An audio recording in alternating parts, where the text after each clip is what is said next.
దేవుని ఘనమైన నామమునకు స్తోత్రములు. ఈ వాగ్దానమును వింటున్న మీకందరికీ మన ప్రభువును ప్రియ రక్షకుడైన యేసుక్రీస్తు నామములో శుభములు, మా హృదయపూర్వకమైన వందనములు. ఈరోజు మీ కొరకైన దేవుని వాగ్దానము సమూయేలు మొదటి గ్రంథము 25వ అధ్యాయము 6వ వచనము. నీకును నీ ఇంటికిని నీకు కలిగిన అంతటికిని క్షేమమవును గాక. మంచి దేవుడైన యేసయ్య ఈ మంచి వాగ్దానమును నేడు మనందరి జీవితములలో నెరవేర్చునుగాక. ఆమేన్. ఈ వాగ్దానాన్ని మనము పరిశీలన చేస్తే, పరిశుద్ధ పట్టణమైన యెరూషలేము చుట్టూ పర్వతములు ఉన్నట్లుగా సైన్యములకు అధిపతి అయిన యెహోవా దేవుడు ఇది మొదలుకొని నిత్యము తన ప్రజల చుట్టూ ఉంటారు. ఆయన బాహుబలము చేతను, చాచిన తన దక్షిణ హస్త బలము చేతను ఆయన మనలను నడిపించుచు, తన రెక్కల మాటున మనలను భద్రపరచి, ఆయన రెక్కల క్రింద మనకు క్షేమస్థితిని కలుగజేస్తారు. ఆయన చేతి నీడలో మనముండగా మనకు విరోధముగా రూపించబడిన ఏ విధమైన ఆయుధమును వర్ధిల్లనియ్యరు. మహోన్నతుడగు యెహోవాయే మనకు ఆశ్రయమును దుర్గమునై ఉన్నారు. ఆయనే మనకు క్షేమాధారము.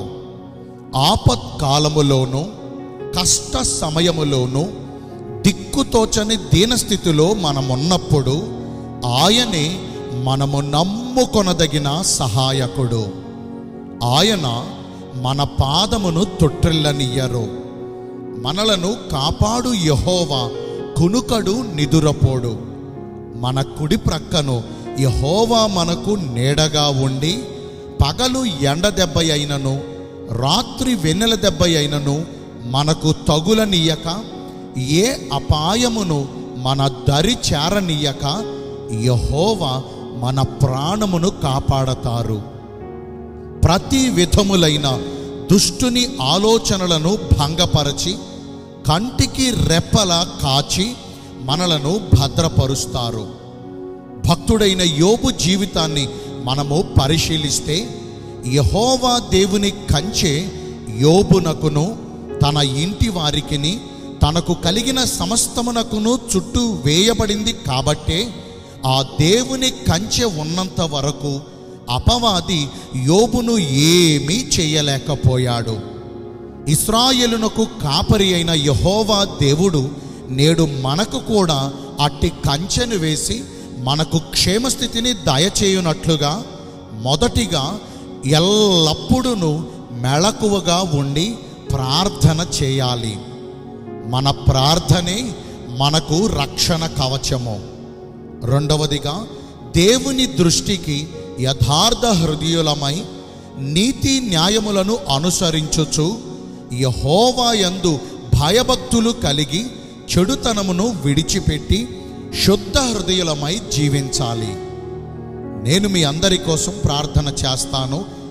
పరిశుద్ధుడును ప్రేమ కలిగిన మా ప్రియ పరలోకపు తండ్రివైన దేవా, మీ కృప కలిగిన బంగారు ఘన నామమును బట్టి నిండు మనసుతో కోట్ల కొలదిగా మీకు మా కృతజ్ఞతాస్తుతులు, స్తోత్రములు, వందనాలు చెల్లిస్తున్నామయ్యా.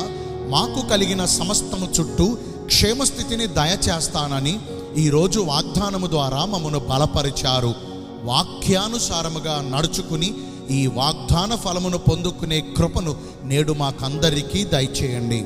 ఈ రోజున ఎందరైతే పుట్టిన రోజులను, వివాహ దినములను, ఇతరమైన శుభకార్యములను జరిగించుకుంటున్నారో వారందరికీ మెండైన దీవెనలు కుమ్మరించమని, మీ రాకడ కొరకు మమ్మను సిద్ధపరచమని యేసుక్రీస్తు ప్రశస్త నామమున ప్రార్థించి వేడుకొనుచున్నాను మా ప్రియ పరలోకపు తండ్రి. ఆమేన్. May God bless you all. Thank you.